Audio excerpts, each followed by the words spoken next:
चलो देखो एक्सरसाइज 5.1 सवाल नंबर 4 बोले ऐसा कोण ज्ञात कीजिए जो अपने पूरक के समान हो। ठीक है, बोले ऐसा कोण ज्ञात करना है जो अपने पूरक के समान हो। तो हम लोग मान लो कि कोण कितना है x डिग्री या थीटा डिग्री जो भी हो, तो लोग मान ले रहे हैं कि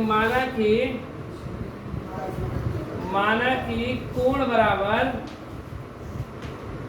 x डिग्री, कोण कितना है x डिग्री, इसलिए पूरक कोण क्या होगा। तो पूरक कोण किसको कहते हैं, जब दो कोणों का योग 90 डिग्री होता है तो एक कोण दूसरे का पूरक कहलाता है। अगर x डिग्री एक कोण है तो दूसरा पूरक कोण कितना हो जाएगा 90 माइनस x ही ना, 90 में से घटा देते हैं ना पूरक कोण निकालने के लिए, इसलिए ये 90 माइनस एक्स हो गया। क्योंकि कोण दो कोण को जोड़ेंगे तो 90 होना चाहिए, तो पूरा कोण कहलाता है। तो एक कोण x तो दूसरा कितना हो गया 90 माइनस एक्स। ठीक है, ये नहीं समझ में आ रहा तो देखो यहाँ पर, तो ये पहला कोण हो गया, पहला कोण अब प्लस दूसरा कोण, दोनों को अगर जोड़ेंगे, दोनों को अगर जोड़ते हैं और दोनों जोड़ने पर 90 डिग्री आता है तो एक कोण दूसरे का क्या कहलाता है पूरा कोण।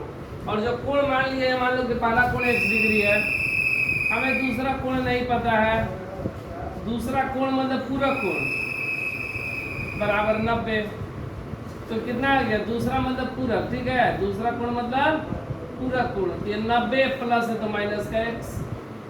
ठीक है ना, ये कहाँ से है यहाँ से, अगर ये x तो दूसरा 90 माइनस x, क्योंकि पूरा कोण उसको कहते हैं जब दो कोणों का योग 90 डिग्री है। तो एक को x मान लिया तो दूसरा 90 माइनस x। प्रश्न में क्या बोला है कि ऐसा कोण ज्ञात कीजिए जो अपने पूरा कोण के समान हो। प्रश्न से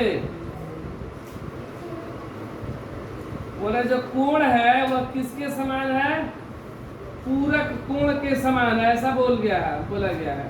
कोण कितना है x डिग्री है, पूरक कोण 90 माइनस x डिग्री है, माइनस का x इधर आएगा तो प्लस का x, 90 x 2x डिग्री बराबर 90 डिग्री, x डिग्री बराबर 90 डिग्री, 2 गुना में इधर आएगा तो भागा में 45, तो x बराबर 45 डिग्री, x बराबर कितना 45।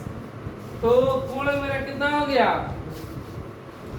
कोण मेरा x माने थे तो मतलब 45 डिग्री, पूरक कोण भी क्या होगा ये भी 45 ही आएगा। 90 माइनस एक्स था तो 90 माइनस 45 डिग्री।